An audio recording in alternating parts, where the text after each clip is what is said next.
Pangatlo, mas madali nating maaayos at malilinis ang ating tahanan.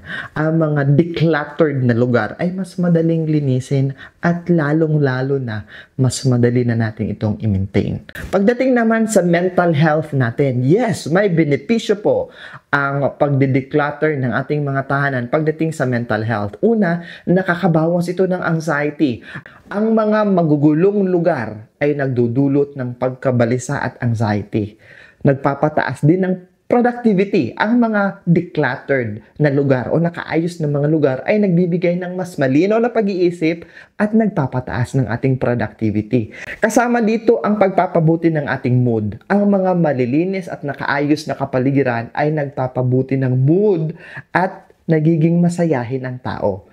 Pagdating naman sa pananalapi, kaya sinasama ko ito sa mga gabay sa pungsoy dahil meron ding itong benepisyo pagdating sa pera o